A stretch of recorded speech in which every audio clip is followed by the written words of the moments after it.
உலகப் போர் இரண்டாம் வார்ல்ட் வார் 2 என்பது 1939 ஆண்டு முதல் 1945 ஆண்டு வரை நடைபெற்ற ஒரு முக்கியமான உலகளாவிய போராட்டம் ஆகும். இப்போர் முக்கியமாக இரண்டு பக்கங்களில் நடந்தது. ஒன்றில் மொத்தரிடை ஆலாய்ஸ் கூட்டணியும் மற்றொன்றில் அச்சு கூட்டணியும் ஆக்சஸ் பவர்ஸ் இருந்தன.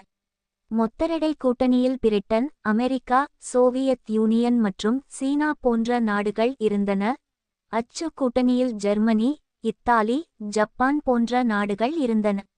இந்த போரின் முக்கிய காரணமாக அடோல்ஃப் ஹிட்லர் தலைமையிலான நாஜி ஜெர்மனியின் பெரும்பான்மை ஆக்கிரமிப்பும் போராசையுமே இருந்தன. போரின் போது மிகப்பெரிய அளவில் மனித உயிரிழப்புகள், பொருளாதார இழப்புகள் மற்றும் பெரிய அளவிலான அழிவுகள் ஏற்பட்டன. இந்த போர் 1945 ஆண்டு மே மாதம் ஜெர்மனி தோல்வியடைந்தபோது மற்றும் ஆகஸ்ட் மாதம் ஜப்பான் தோல்வியடைந்தபோது முடிவுக்கு வந்தது. இந்த போரின் முடிவில் உலகின் அரசியல், சமூக மற்றும் பொருளாதார அமைப்புகளில் பெரிய மாற்றங்கள் ஏற்பட்டன. இதன் விளைவாக ஐக்கிய நாடுகள் அமைப்பு, யுனைடெட் நேஷன்ஸ் உருவாக்கப்பட்டது. நாட்டுகள் இடையேயான அமைதியை நிலைநிறுத்துவதற்கான பல்வேறு முயற்சிகளும் மேற்கொள்ளப்பட்டன. உலகப் போர் இரண்டாம் வார்ல்ட் வார் 2 இந்தியாவிலும் குறிப்பாக தமிழ்நாட்டிலும் பெரும் தாக்கத்தை ஏற்படுத்தியது. இந்தியா அப்போது பிரிட்டிஷ் ஆட்சி கீழ் இருந்ததால் இந்தியர்களும் இந்த போரில் ஈடுபட்டனர். இந்தியர்களை இராணுவத்தில் சேர்ப்பதற்காக பிரிட்டிஷ் அரசு பல்வேறு முயற்சிகளை மேற்கொண்டது. இந்தியா முழுவதும் இருந்து சுமார் 2.5 மில்லியன் இந்தியர்கள் பிரிட்டிஷ் இராணுவத்தில் இணைந்து போராடினர். தமிழ்நாட்டில் இருந்து இராணுவத்தில் பணியாற்றியவர்கள் ஏராளமானோர் இருந்தனர்.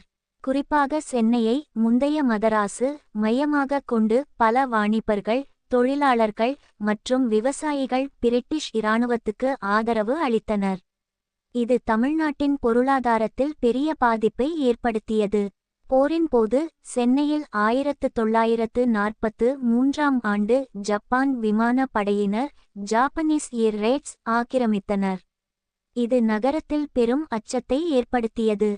பலர் உயிரிழந்ததுடன் பொருளாதார சீர்குலைவும் ஏற்பட்டது.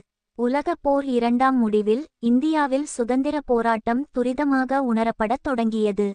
பிரிட்டிஷ் ஆட்சியால் ஏற்படும் சிக்கல்களை உணர்ந்து சுதந்திரத்திற்கு பேரணி நடைபெறப்பட்டது. 1947 ஆண்டு இந்தியா சுதந்திரம் அடைந்தது. இந்த போர் தமிழ்நாட்டில் சமூக, பொருளாதார மாற்றங்களை ஏற்படுத்தியதோடு இப்பகுதி மக்களின் நாட்டுப்பற்று மற்றும் சுதந்திரத்திற்கு அவா ஏற்படச் செய்தது. உலகப் போர் இரண்டாம் வார்ல்ட் வார் 2 காலப்பகுதியில் இந்தியா, குறிப்பாக தமிழ்நாடு பல்வேறு முக்கியமான சம்பவங்களை கண்டது. இங்கே அந்த காலத்தின் மேலும் சில முக்கிய அம்சங்களை பற்றி விரிவாக பார்ப்போம். தமிழ்நாட்டின் பொருளாதார தாக்கம். உலகப் போர் இரண்டாம் காலத்தில் தமிழ்நாட்டின் பொருளாதாரம் பெருமளவு பாதிக்கப்பட்டது. உணவுப் பொருட்கள், எரிபொருள் மற்றும் ஆடை போன்ற தேவையான பொருட்களின் தட்டுப்பாடு ஏற்பட்டது. இதனால் தமிழ்நாட்டில் பல்வேறு இடங்களில் உணவு பற்றாக்குறையும் மற்றும் மாட்டுப் பஞ்சமும் ஏற்பட்டது. குறிப்பாக 1943 ஆண்டில் வங்காளத்தில் ஏற்பட்ட பயங்கர பஞ்சம் தமிழ்நாட்டிற்கும் பாதிப்பை ஏற்படுத்தியது. இந்திய இராணுவத்தில் தமிழர்களின் பங்கு. பிரிட்டிஷ் இந்திய அரசாங்கம் தமிழர்களை இராணுவத்தில் சேர்ப்பதற்கான முயற்சிகளை மேற்கொண்டது. தமிழ்நாட்டிலிருந்து பலர் இராணுவத்தில் சேர்ந்து பல முக்கிய போர்க்களங்களில் போராடினர். சென்னையின் தாக்குதல். 1943 முதல் 1944 வரை காலத்தில் ஜப்பான் விமானப்படையினர் சென்னையில், அப்போதைய மதராசு, சில இடங்களில் விமான தாக்குதல் நடத்தினர். இதனால் நகரத்தில் பெரும் அச்சமும் பொருளாதார சீர்குலையும் ஏற்பட்டது. அத்துடன் இது மக்கள் மத்தியில் போரின் விளைவுகளை உணரச் செய்தது. சுதந்திர போராட்டம். போரின் முடிவில் இந்தியாவில் சுதந்திர இயக்கம் மேலும் துரிதமாகியது. பிரிட்டிஷ் ஆட்சியின் அடக்குமுறைகளும் போரின் போது ஏற்பட்ட சிரமங்களும் இந்திய மக்களின் சுதந்திரத்திற்கு அவாவை மேலும் தூண்டின. தமிழ்நாட்டில் பல்வேறு முக்கியமான தலைவர்கள் சுதந்திர இயக்கத்தில் பங்கு கொண்டு போராடினர். காமராஜர், சி. ராஜகோபாலாச்சாரி போன்ற முக்கிய தலைவர்கள் இந்த இயக்கத்தில் மையமான பங்காற்றினர். மாற்றங்கள் மற்றும் அவலம்.